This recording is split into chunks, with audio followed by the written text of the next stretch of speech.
నమస్తే అన్న అందరికీ నమస్కారం. కువైట్లో ఈ రోజు రేపు బయటికి వెళ్లేవారు కొన్ని జాగ్రత్తలు తీసుకోవాలని చెప్పేసి వైద్య నిపుణులు మరియు వాతావరణ శాఖ తెలిపింది.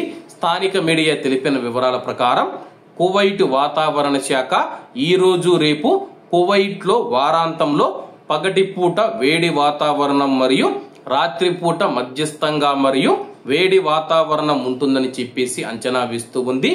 దుమ్ము మరియు ధూళి వీచే అవకాశం ఉందని చెప్పేసి వాతావరణ శాఖ తెలిపింది. అలాగే వాతావరణ శాఖ డైరెక్టర్ దరార్ ఆల్ అలీ గారు స్థానిక మీడియాతో మాట్లాడుతూ గాలులు వాయువ్య దిశలో తేలికపాటి నుంచి మితమైన వేగంతో కొన్నిసార్లు చురుకుగా వీస్తాయని చెప్పేసి గంటకు 12 కిలోమీటర్ల నుంచి 50 కిలోమీటర్ల వేగంతో గాలులు వీస్తాయి. దీనివల్ల ముఖ్యంగా బహిరంగ ప్రదేశాలలో దుమ్ము తుఫాను వచ్చే అవకాశం ఉందని చెప్పి ఆయన వెల్లడించారు.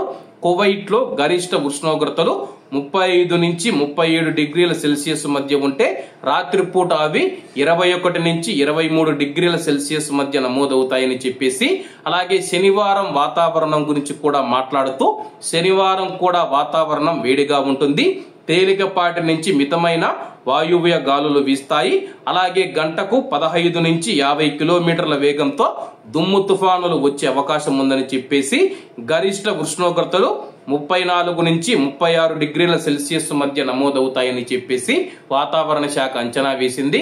కాబట్టి ముఖ్యంగా బయట పనిచేసేవారు డెలివరీ రంగంలో కానీ, భవన నిర్మాణ రంగంలో కానీ, లేకపోతే కంపెనీలలో కానీ బయటికి వచ్చేవారు ఎవరైతే ఉన్నారో, ముఖ్యంగా దీర్ఘకాలిక వ్యాధులతో బాధపడేవారు ఎవరైతే ఉన్నారో, ముఖ్యంగా డస్ట్ అలర్జీ కానీ, శ్వాసకోశ సంబంధిత ఊపిరితిత్తులకు సంబంధిత అలర్జీలతో బాధపడేవారు ఎవరైతే ఉన్నారో వాళ్ళు తప్పనిసరిగా మాస్కులు ధరించాలని చెప్పేసి వైద్య నిపుణులు సూచిస్తూ ఉన్నారు.